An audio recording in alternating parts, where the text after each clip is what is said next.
పట్టణంలో ఎలుక విందు. ఒక గ్రామీణ ఎలుక, పట్టణపు ఎలుక వరసకు అన్నదమ్ములు. ఒకరోజు పట్టణపు ఎలుక గ్రామీణ ఎలుకను కలవడానికి వెళ్ళింది. గ్రామానికి వచ్చిన అన్న ఎలుకను సాదరంగా ఆహ్వానించి దుంపలు, ధాన్యాల విత్తనాలు ఆహారంగా వడ్డించింది. పట్టణపు ఎలుక ముఖం చిట్లించి, వీటిని తిని తిని విసిగెత్తిపోయాను, ఇవి రుచిలేనివి అంటూ, నాతో పాటు పట్టణానికి రాకూడదా? రుచికరమైన కమ్మని విందు భోజనం ఏర్పాటు చేస్తాను అని అంది. గ్రామీణ ఎలుక టౌన్కు బయలుదేరింది.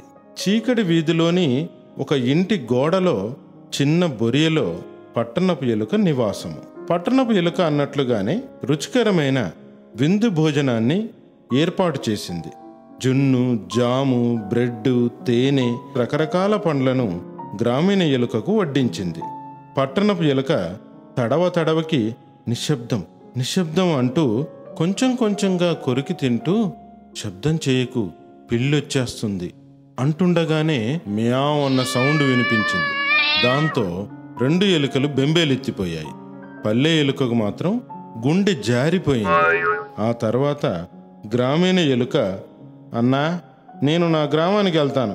కనీసం నాకు దొరికే ఆహారంతో స్వేచ్ఛగా, స్వతంత్రంగా, సంతృప్తిగా, భయం అనేది లేకుండా హ్యాపీగా బతుకుతాను అంటూ అన్నను వదిలేసి పల్లె ఎలుక తన గ్రామానికి బయలుదేరింది.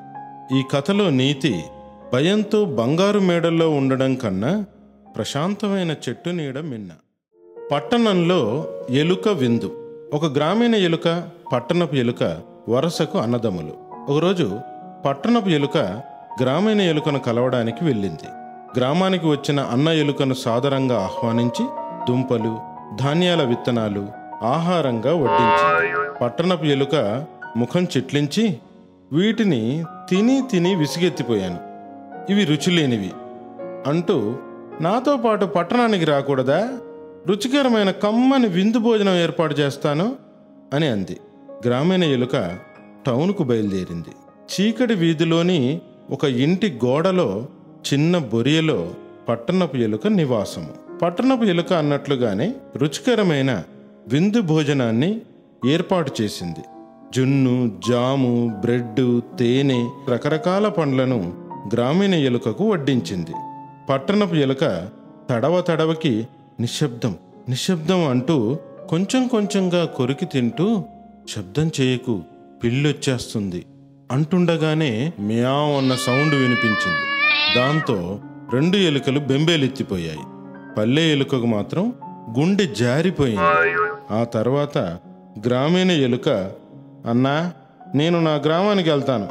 కనీసం నాకు దొరికే ఆహారంతో స్వేచ్ఛగా, స్వతంత్రంగా, సంతృప్తిగా, భయం అనేది లేకుండా హ్యాపీగా బతుకుతాను అంటూ అన్నను వదిలేసి పల్లె ఎలుక తన గ్రామానికి బయలుదేరింది. ఈ కథలో నీతి, భయంతో బంగారు మేడల్లో ఉండడం కన్నా ప్రశాంతమైన చెట్టు నీడ మిన్న.